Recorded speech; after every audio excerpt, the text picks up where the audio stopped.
Thank you, Liz, Chris, and Jack for opening the summit. I am so excited to kick off the day with our first session, the specialist versus generalist debate. Please join me in welcoming our host and panelists for this session, Naz Irani, Head of Solutions Architecture at Stripe, Sean Taylor, Field Technology Officer at Scout Technologies, Diana Capello, Director of Solutions Consulting at Eightfold, Jeff Margulies, Senior Vice President of Global Solution Consulting at ServiceNow, and Ishan Shah, Director of Sales Engineering at Staffbase. All right, here we go with this great debate. It's over to you, Naz. Thank you, Courtney, and hi, everyone. I am so excited to be here kicking off our amazing pre-sales conference with the first panel here and a very hot topic in the pre-sales world, which is specialists versus generalists. Now, I built my pre-sales leadership career with generalist teams. And if I'm being completely honest, it was early in my career where I'm not entirely sure I grasped the importance of what a specialist team means, what it means to us, what it means to our customers, until I joined Stripe. And I spent time with our customers and the many products that we were building and innovating at such a fast pace. And our users wanted more. Like I was in meetings personally feeling that there was something missing in how we were connecting with our customers. The buyers were different and spanned more than just the payments buyers that we were originally speaking with. And I found myself very quickly building a global specialist SA team, which is a pre-sales team here at Stripe. They were deep product experts, deep domain experts across the many product lines that we support. And that's my journey into the specialist world. I'm back in the generalist world, but I would love to now hand it off to my panel here with Diana, Ishan, Sean, and Jeff, who'll be talking with me today about their views on specialists versus generalists. So with that, maybe Diana, we'll kick it off with you with a very quick question to give us insight into what do your team specialize in? What does specialization mean in your world? Yeah, so right now at Eightfold, the way we divide work is we have solutions architects and we have solutions consultants. So the architects are the specialists in all the integrations, all of the security, and all the technical, much deeper level things. But I actually joined here to run a team dedicated to selling only to the install base. Which we have since folded back into the regular team. But that's my personal experience in specialization is install-based selling. Excellent. So working with existing customers was your specialization. Wow. Ishan, we'll hand it off to you. Yeah, thanks, Naz. Hey, team. My first introduction to specialization dates back to before I got into pre-sales. But as of right now in Staffbase, the way we have our specialists structured are through the type of product that we're trying to sell. So we have generalists, which is the whole team. And then depending on how large the customer is, how complex the actual ecosystem and landscape is for them, where Staffbase needs to fit in, you can tap in one or more product specialists depending on the type of conversation you're going into. It's really helped reduce the sales cycle length, and it's actually gotten us empowered to have conversations up front as opposed to waiting till after the contract is signed. So yeah. Excellent. Product specialization, depending on deal size, multiple on a certain deal as well. Jeff, Right. What's your experience? Hey, Naz. So, I've been here at ServiceNow for 10 years. And when I originally started, we didn't have any specialists. And I'll go through how we really got going. But today we have about 850 people that I would classify as specialists here. And what happened originally for us is we were mostly a single product. And then we decided to move into new categories of products. And we realized, you know what, we're going to need specialists to handle that because our average field SE here would not have the technical depth in the ecosystem. So it wasn't about our own products per se. There was a little bit of that, but things like we didn't have people that knew Amazon Web Services. We didn't have people that knew Google Cloud, VMware, Microsoft, whatever it was from an infrastructure perspective. That's kind of evolved to today. We put them in 5 main categories, which essentially cover the 5 main business units that we have at the company. And then there's product specialists that live underneath that. But we also have everything from industry specialists to AI is a good one. Now, with the advent of AI, we sell AI like everybody else does around here, I'm sure.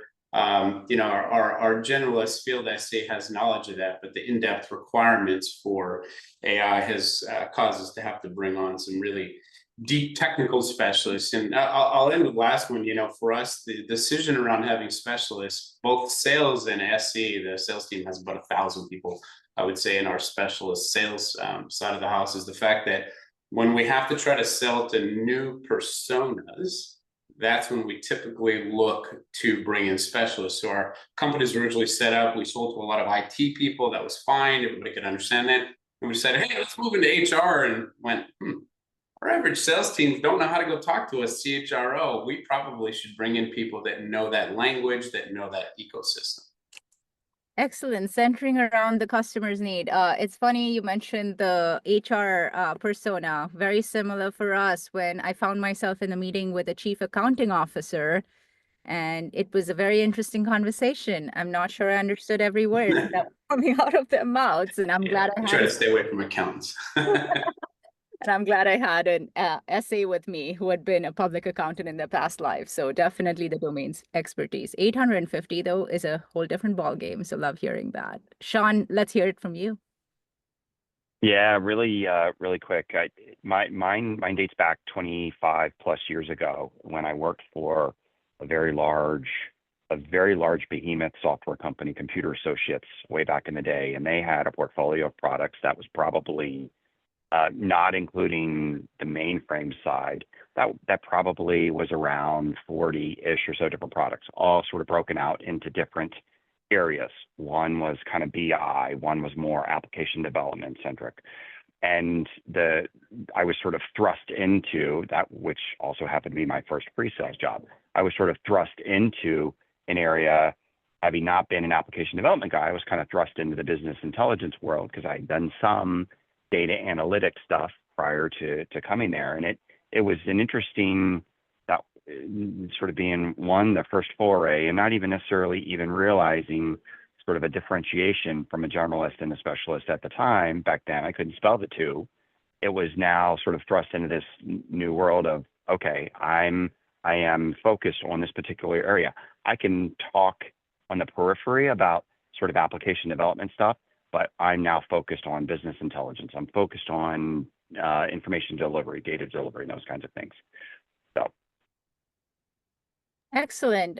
Sean, I love that story. And actually, I'm already starting to see questions come in, which is fun because our first question here, back to you, Sean, and we'll start with you, is very related to the question I have in the Q&A as well, which is, let's talk a little bit about when do you think it's the right time to introduce specialization into pre-sales? Like, what signals do you use for? Do you have a playbook, a framework we can hand to every pre-sales leader here?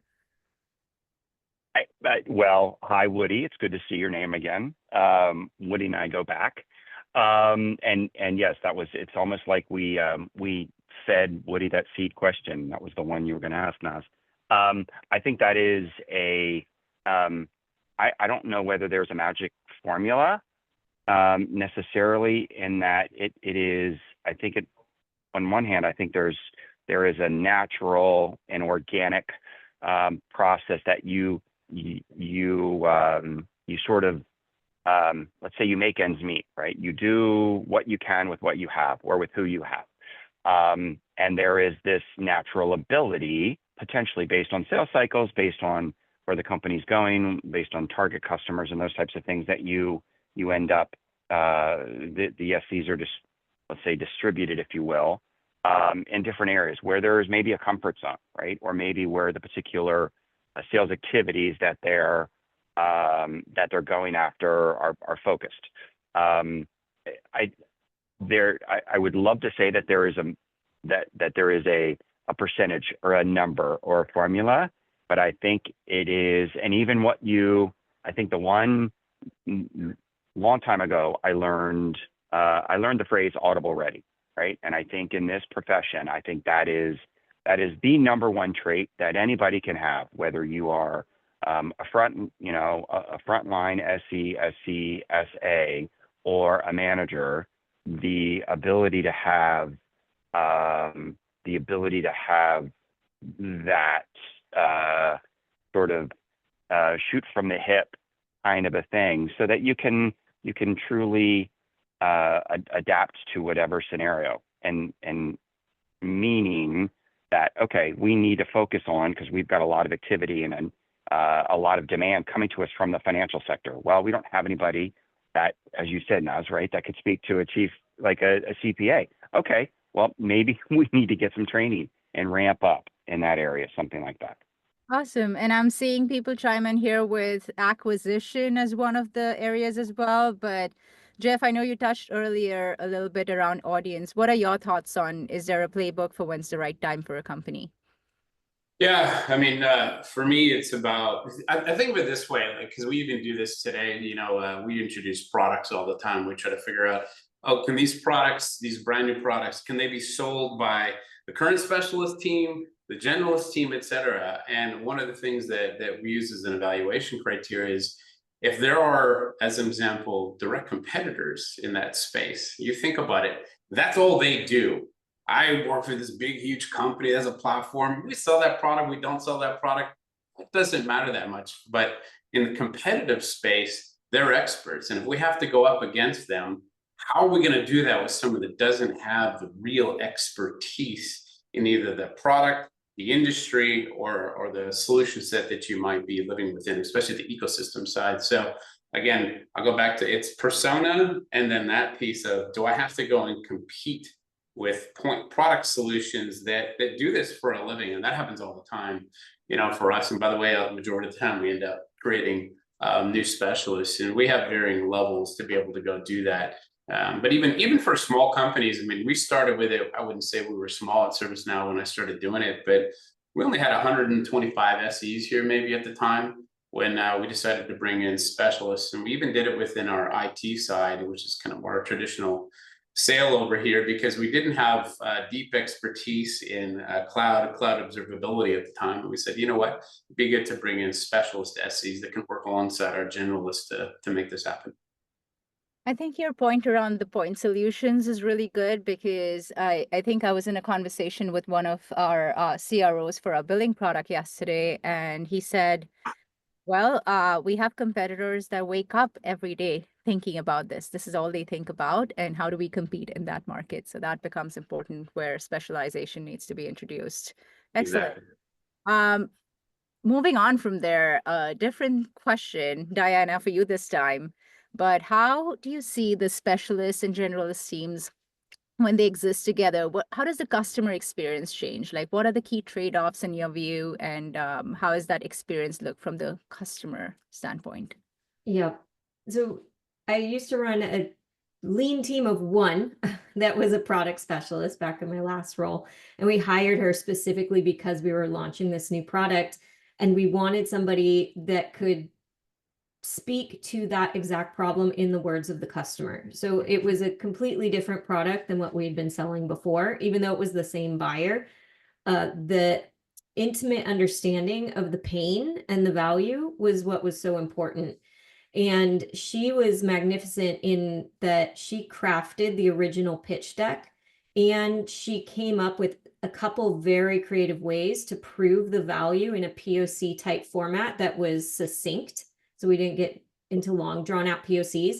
So because I had her solely focused on that creative thinking, as opposed to getting consumed by demoing all the things, we were able to deliver and show value to the prospects in 1-2 calls, as opposed to weeks or months of sales cycles.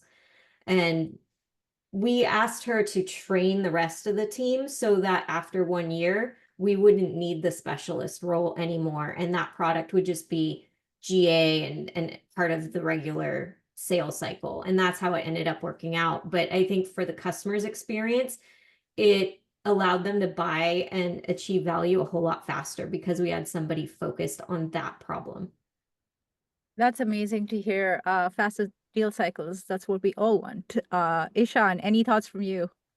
Yeah, no, Diana brought up some great points. From that standpoint, at Staffbase, we have a value consultant. So a similar use case where someone who can drive value pointed to that exact vertical or through our offering, which definitely helped impact sales cycles and such. From a customer experience standpoint, though, one key trade-off that pops into mind right away, and we ran into this early on when we had first introduced the specialized roles, is making sure that from a tech standpoint, the meeting schedule, the setup, the time allocation also becomes a challenge sometimes when it's a highly matrixed organization and they have a specialist taking care of every piece of application or technology that maybe our product needs to interact with. So if it's 6 different specialists and each of them owns one piece of the tech that we need to connect with, we need to be mindful of making sure that the time was very focused and it was used in a way where one specialist from our side could address all of the in-depth items. So it was a slight road bump, but once we perfected the iteration of when and how we should structure the calls and what kind of topics we should focus on, then the value delivery and the efficiency was significantly better than what we had before. So instead of going through 6 calls and taking questions back and forth during the sales cycle, we knocked it out the park in 1 or 2 calls. Excellent. And you just mentioned something which resonated with me, which is like the matrix organization. Like, how do you not have 20 people in front of a customer? Right. Specialization that you're building. Maybe, Ishan, if I can have you dig into that a little bit deeper and talk about what have been some of the biggest challenges as you've started restructuring your pre-sales team to have specialists in place as well? Yes, some of the biggest challenges that come to mind right off the bat are like establishing explicit boundaries, and then making sure that the generalists aren't relying heavily on specialists, and then in turn, passing on ownership, which should really live within the generalist framework. Like that was a big challenge, not stepping on each other's toes, but still knowing what to own and driving that outcome that should be top of mind for the specialist versus the generalist during a prospect or a customer call, is something that still haunts me every now and then when we're trying to talk about, hey, do we introduce another specialization for this slice of the business? Of course. And one of the biggest things we continue to talk about is also roles and responsibilities, of course, being mindful of cost of sale as well. Jeff, with scaling your team to 850, what are some of the challenges you've had to deal with along the way? Scaling the team to 850. You know what? I mean, it's really because we have so many different types of specialization. It's like you look down and you go, oh my, what do they all even do? And part of that's also just this huge and massive product portfolio that we've got. And then I see it a little in the chat, like managing how and when to engage specialists on opportunities. As you can imagine, trying to get our field or generalist SE to understand enough to at least get the sales cycle started is our goal. But again, we have over 50 or 60 products at this point that can be in so many different personas and industry and all these things. It can be tough to do, but we try. And then we put it on our SE, and maybe with the help of the SE leader involved with those regions, to figure out when to engage our specialist SE team. Now, luckily here, we have a sizable amount of resource. The way it works for us, just to help, because I see a lot of questions around how do you actually do something like that at the scale we're doing. And luckily here, every specialist SE is tied to a very small area. It's about 5 to 1. So if you're a customer workflow SE today, you only work with 5 different account teams. So it's not that hard for us to go figure that out. It's probably more difficult for some other people. I don't use some kind of scheduling system, etc. Even our specialists have fairly good knowledge of their account base that they're working with. And we don't have active sales cycles in every single account team. But getting to that definitely took some time, some patience, understanding. And I'll throw one last one, because we're talking a lot about the SE side. What tends to happen with specialists in this challenge space here is that your field sales rep gets a little antsy and wants to quickly jump over their field SE and go right to the specialist, which is not our preferred method. We don't really want them doing that. Now, I feel it's kind of good too. They're like, hey, they love the service we're providing. It's never a bad thing for that to happen. But we try to make sure that we're, following the process that we've laid out. But that definitely happens. By the way, there's an accompanying sales specialist team that comes with that as well. Quite often the field rep wants to jump over them too, but that's not my problem. Yes, similar problems. Yes, it's always, can I get to the specialist as quickly as possible? But Yeah. again, that's the most effective and efficient way for the company to function. Yeah. Dan, any thoughts from you on this topic around challenges that you'd like to add? Yes, and I was just answering to Courtney in the chat. I use a ticketing system for this. So we have a process and we recently implemented it here for our essays because just like you're saying, the essay was getting pulled into the very first call and there's an SC there that's like, yo, I could have handled that question and you didn't need to sit here for an hour. So our process is the core SC, the primary SC who's assigned to that account, the generalist, is the one who decides when and who to request. So they can request value consulting, they can request our demo engineer, they can request our solutions architect. And when I had product specialists, they would choose when to request and who. And in that way, we didn't give the authority to the AEs. It took a couple of weeks, but then everything kind of mellowed out. So I encourage you to embrace that change. Excellent. So let's pull on that thread a little bit more, Sean. What are some of like the most effective handoff processes or processes in general that you've developed for your specialist organization? Well, I think that, and I had replied in the chat as well. I think that there's a few personality. There are some characteristics that make this transformation, this transition. One is patience, right? Because as Diana just said, right, when you've got everybody knows the personality of an AE, right, of a salesperson. They are the type A. They are going to be driving. They're going to be aggressive, which are all great characteristics, but they need to be able to take a step back and allow the SE to lead the technical parts of the engagement, to actually perform an orchestration of who to call in, who to engage when and where and how. So when I've done it, I've never been part of an organization like what Jeff is at the top of. So obviously that's orders of magnitude of complexity, right? Both from it's like a three-dimensional matrix. When I've had to implement, I have put processes in place, and it's not just been between the SE and the AE, but it's also been in other parts of the organization. And I've had to provide pushback to marketing or to the services or to even executive leadership and say, look, this is the way that we need to do this. And the SE is going to make the call when we're going to do a POC or exactly when we're going to need to involve someone else. And we hadn't gotten to the point of maturity of leveraging a tool per se. It's been more personal reach out, right? And communications between SE to the specialist or to other colleagues, because we had a pool of SEs that all had, they all were generalists from a product perspective, but they had industry vertical specialization. So it was when we needed someone to come in and speak manufacturing speak, for example, versus oil and gas or utility speak, something like that, which are very different, which use a very different vernacular,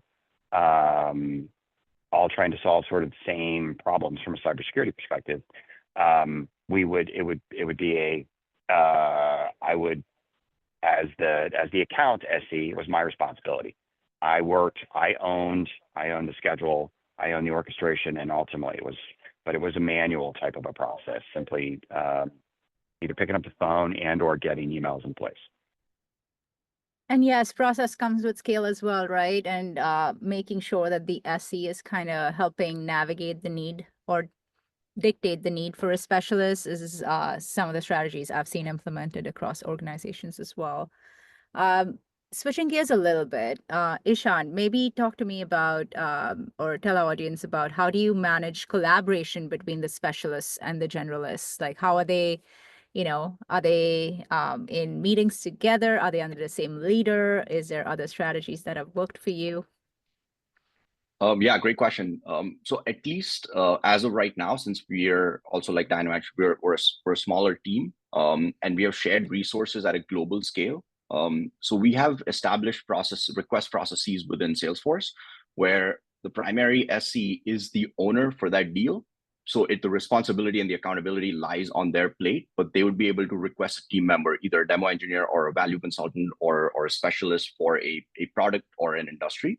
And tap them in on the deal for very specific needs. There's thresholds and boundaries, as I mentioned earlier, that we've established, which is, hey, for a specific product, you have the option of these 1 or 2 specialists, and they won't get involved in deals that are below X amount of dollar value or ARR. We've also had success with running specific enablement sessions where weekly team meetings, you would carve out the first 5 or 10 minutes or 15 minutes to have one of the product specialists come in and elevate the overall generalist team with specific product updates or enhancements or challenges that you keep facing on a regular basis. So doing that on an ongoing basis, we also use Gong a lot. So call snippets using recordings to understand the question that's being raised by the customer or the prospect for the use case they're trying to solve, and how or why the product specialist positions the response in a certain way. What do they foresee? What do they assume? And how do they get to that solution? So ongoing continuous learning and enablement has worked out really well. And I love Slack, but Slack is our go-to for async collaboration. Excellent. And like for my specialist team, we also had enablement as a built out part of the role, where they are trying to ensure that they're scaling themselves through the rest of the SE and SA orgs where possible, of course. I'm not teaching anyone accounting overnight, but yeah. Yeah, exactly. Also, like the product specialist needs to keep growing within their specialization. So unless they learn how to offload tidbits of information to the generalists, they would become a bottleneck eventually. So if you don't establish that process up front, that's a challenge you'd run into. 100%.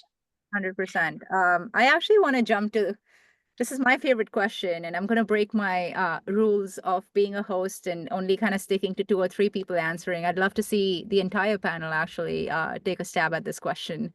And maybe we can start with you, Jeff, on, does a specialist org live forever at a company, or is there a point in time where there is a transition to the generalist?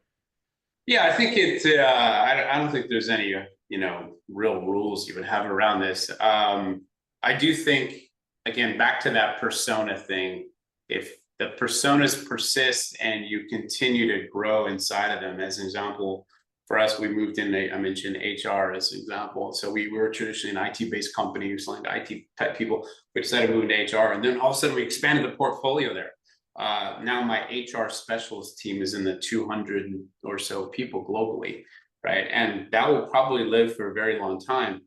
But the opposite is actually end of last year, we took large components of our deep IT tech product suites and specialists and moved them into our field teams. The success of that is still up for debate. Let's just go with that. That's not so easy to go and do. I think just anytime, again, with a larger product portfolio, and again, you're competing with point products sitting out there, getting that deep expertise in ecosystem, product, customer, et cetera, it gets hard to do regardless of the type of, generalist SE you might have.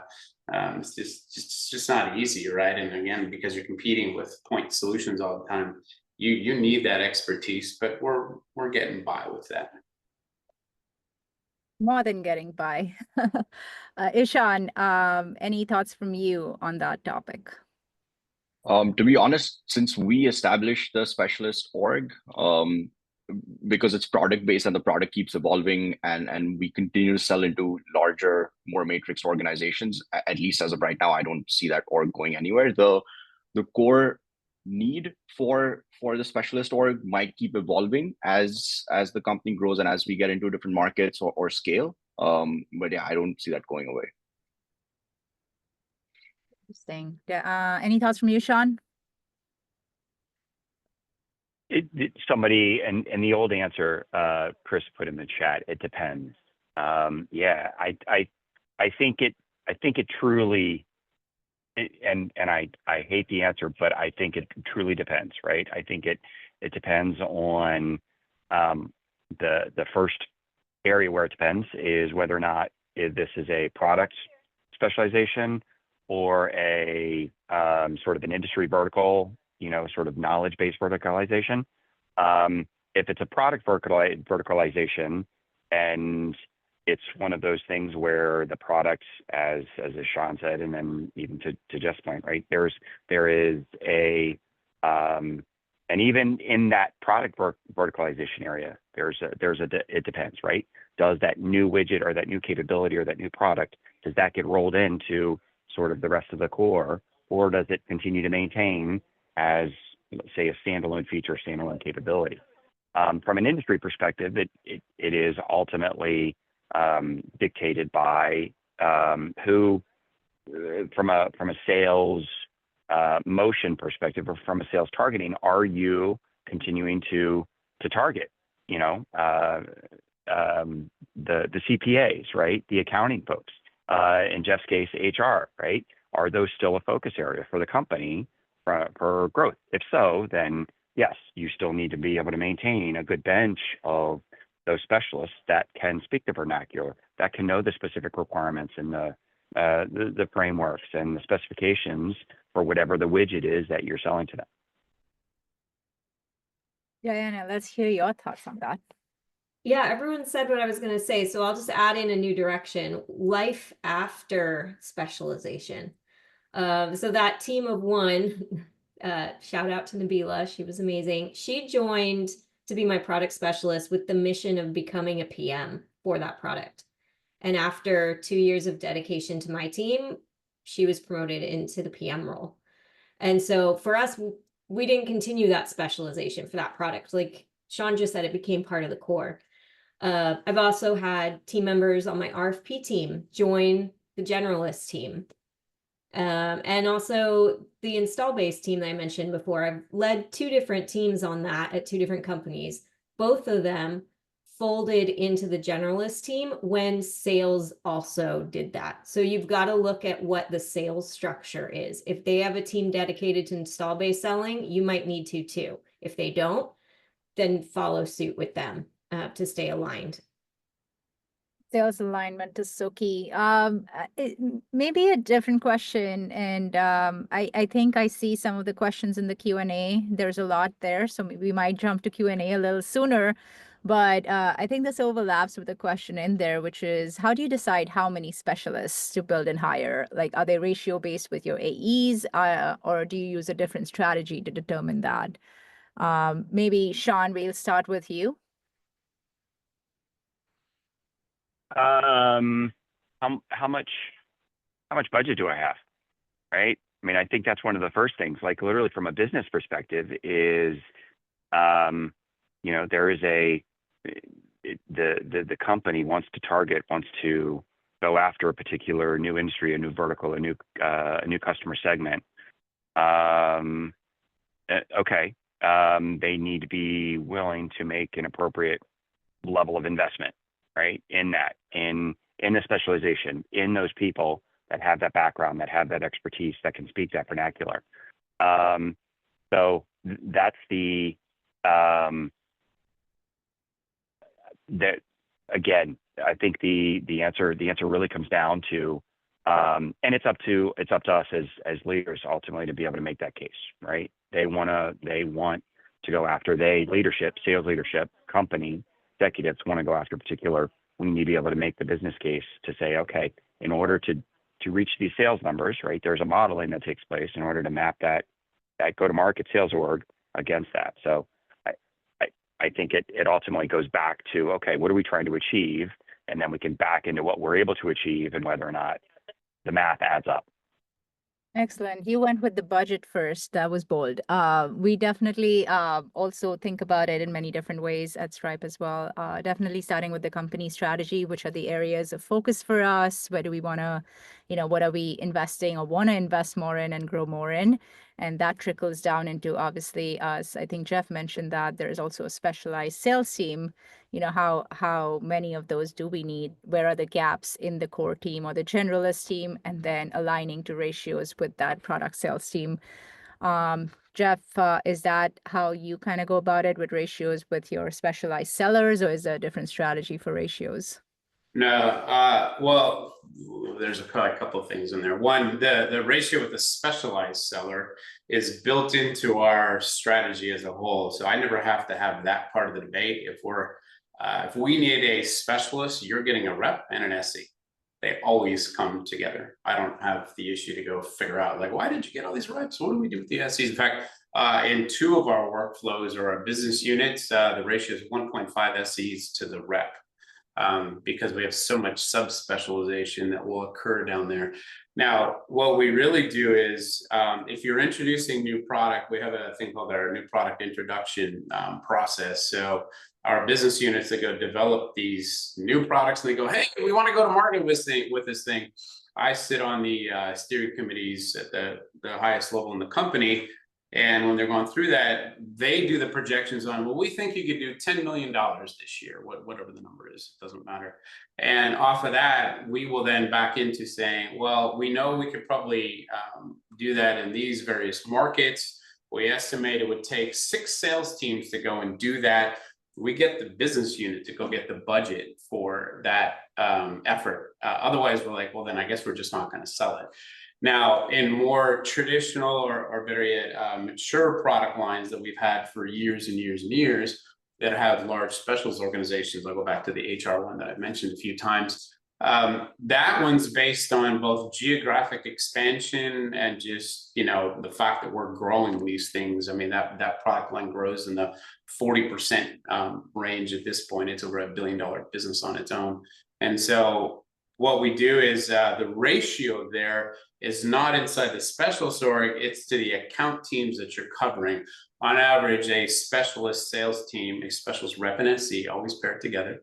They have the ability for us to cover about 5 or 6 account teams. So if we're adding more account teams, then automatically it triggers, hey, you're going to need a new set of specialist SE teams to work with it. So that's how it worked for us. Excellent. Ishan, I did see you nodding along with Jeff. Is that how you do it as well? We're not as big a service now just yet. Hopefully one day. But no, as of right now, our ratios are pretty standard. We only have about 1 specialist per product line, and they're expected to provide coverage globally. So which is why I said the handoffs, the enablement for the generalists becomes really important. And every now and then there's exceptions of when they're allowed or they're able to jump on actual prospect calls to have that conversation, depending on, again, the size of the account. Excellent. Before we jump to our Q&A box and make sure we have everyone's questions answered here with this amazing panel we have, I think one question that maybe I can throw out is career progression. Like, what is the career path for your specialists typically? Diana, if you want to, I know you mentioned like you had one which kind of migrated into the generalist, but anything that is different or anything you want to share with this team? Well, yeah, I think the PM is really interesting. I see that a lot, SCs wanting to go to the PM side, although I will say I think we earn more in general. If you're going to the bottom of the ladder PM, you might take a hit. But people that really nerd out on the product enjoy that path. But also I've seen specialists become the lead and like open a new market. So one of our SCs was specializing in government sales. Now he is the RVP for the government sales team here. So he went into sales and he is now operating as the go-to-market leader for that segment. And I've seen specialists go into the similar thing with industry, if you think of government as industry. So I think you can branch into any of the regular pathways, sales, product, or even customer success. Any other thoughts from the panel? I'll keep this one open. Does anyone want to chime in? Yeah, if you want, I'll jump in. I've had several of our specialist SEs make the jump into sales. I find it's the easiest way for them to do it. Obviously, not a career path that I'm formally writing down per se. I'll let the sales teams go do that. But we've had a fair number of specialist SEs become specialist sales rep or jump into account-based selling as well. And then within our specialist org, I mean, you can rise up. We have VPs that are in that group. So there's a large career path that exists within that. And then as Diana mentioned, yeah, I've had a ton go into product management, product marketing, even the true product side over here, depending on their deep tech expertise that they might have. Amazing. What? Yeah, go ahead, Sean. Yeah, just really quick, one final, and I know the larger companies have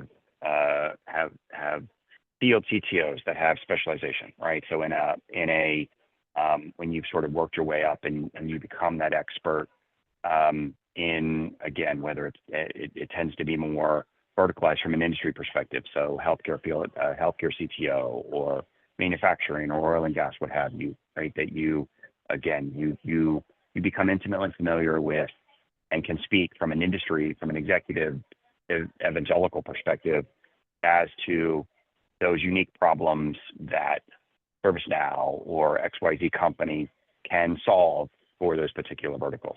So another, you can work your way up, which is not necessarily very dissimilar from sort of a regular career progression, right? As an SC, you can get into management people, you can get into technical, you can get into PM. It's just another option, another avenue.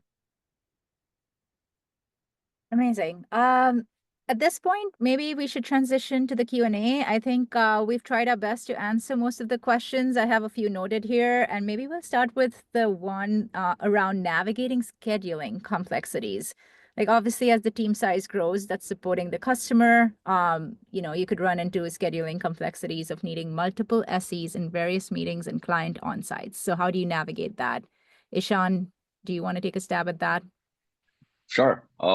We've run into this challenge a few times already, and again, like I said, we're a small company. I hate, again, as Sean mentioned, I hate to say it depends, but for us, it really does. It is on a deal by deal basis. If it's a key account, if it's a strategic logo, if it's something that we absolutely have to win, we make the scheduling work for regardless of who it is, where it is, when it is, how many people need to go. But then from an ongoing and a deal by deal, like smaller accounts or regular business standpoint, most of the times it's handoffs. You would know exactly who's attending the meeting. You do the prep. You would do research in their tech stack. You'd need to know how our products fit in there, what needs to be done. And a lot of the times, a generalist brings themselves up to speed and or takes enough documentation or pointers from the specialist so that they could run the meeting. For the most part, that leaves only maybe a question or two outstanding, if anything. Great, and sounds like Diana has something to add. I'll just add, this is advice I give my AEs all the time, specialist SE or not. Ask for 2 or 3 meeting times that could work for the prospect. That way, when you go to your one SA or your one product specialist, you're like, okay, well, if Monday doesn't work, how about Tuesday?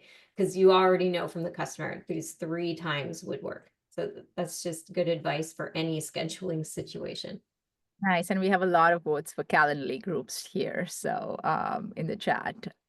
All right, so I think the next question that we have here was from Woody, which is, I think I'm going to summarize the question, and Woody, please let us know in chat if I'm off, but I think it's around how do you set expectations such that your specialists are not delivering free services to the customer, and there is an expectation that they're still pre-sales and not post-sales.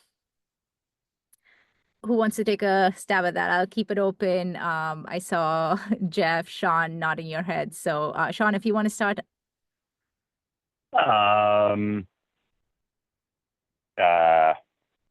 Okay, where to begin?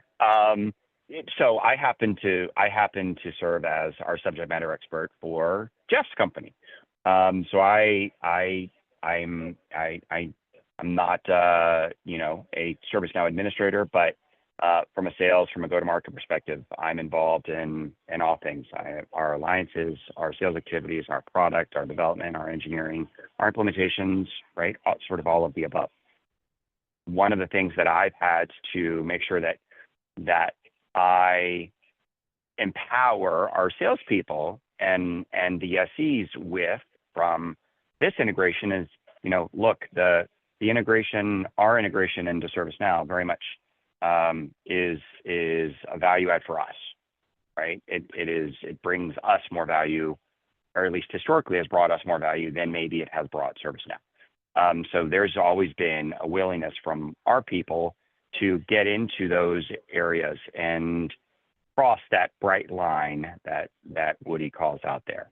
And I'm like, we need to step back, right? We need to stay in our swim lane, and we need to engage our partners, whatever they may be, because we have other technology alliance partners that are similar, in that we need to make sure that we're doing what our expertise is, and then we're leveraging the partnerships. We're bringing in others as needed, right? So it's just an empowerment, and this truly is and this is not the only area where empowerment is key. Our salespeople need to know that they can say no.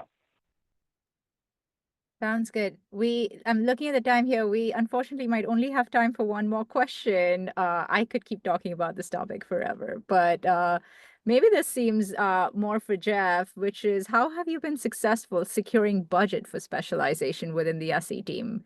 What's the process look like at the executive table from your perspective, and how do you defend the need for specialists? So I never have to defend the need, by the way. I'm very, very fortunate with that. But that comes from 10 years of hard work of making sure that all the way from the top of the company, the CEO, the CRO, the CFO, who I all know personally and talk to them. Biggest one, I'll give you an interesting one. Our CFO is well aware of the budget line item for our team, which is in about the $800 million range. And I was very clear of telling her that. It raises that, like, wait, we're spending how much on what? Maybe you should know what we do. Okay, so careful what you wish for when you go and do that with the CFO, but it worked out fairly well. So I don't have to go and justify that type of thing within the company. And like I said, kind of at the beginning, I worked really hard with our sales team, our strategy team, our operations teams, et cetera, to build into our entire sales process the fact that if you're going to do specialists, we'll stick to that just for now. We do it differently if it's other teams. But if you're going to do specialists, you're going to need an SE with the sales rep to get this done. There is no way else for us. I think every company can be different. So I can't say that's something that every other company needs to do, but that is just built into it. A great example where we're just embarking on a whole new product line. I didn't even have to ask. They're like, hey, we just secured 12 new SEs for the new product line. I was like, well, honestly, I don't know that we need that many for this. Are we sure we're doing the right thing? I get the opposite sometimes. There's like an overinvestment. So I don't want to create some huge fat organization. It's kind of big enough already. But unfortunately, I don't really have to go deal with that justification thing because I work really hard with my broader team, with the sales team, so they know the service we provide is so valuable that the field teams will draw this in without me having to ask, meaning the VP of sales for Enterprise East US or wherever it is in the world, they would rather have SEs than reps most of the time. And that's because of the service we've been providing, but that doesn't just happen with me. Yes, and I know, Diana, you had some parting thoughts for the team on how you've evaluated the impact of specialists. So maybe we can wrap on that. Sure. So I think what Jeff was saying is great for product specialists. That makes absolute sense with aligning to sales. The specialist teams I've been running here are the RFP team and now demo engineers. And so for that, it's all about what could the generalist SE do with that time back if they weren't doing RFPs? Okay, let's go hire some people in India and build an RFP team. Or if for us, I think I saw a stat, some other people are with me, 4 hours or more of effort to get a demo ready after creating it. What could they do with 4 more hours 8 times a week, right? You could do the math, and back of the napkin math, it makes sense. And And so that's how we were able to get budget for those work specializations. Excellent. Proving the value of, and the impact to the sales cycle and deals and customers always helps. It was wonderful chatting with all of you. I know we're all going back to our day lives and work lives, being a lot smarter about specialists and generalists, and hopefully very excited for both of them to coexist. Thanks so much. Naz, Courtney, kudos for you. Thanks.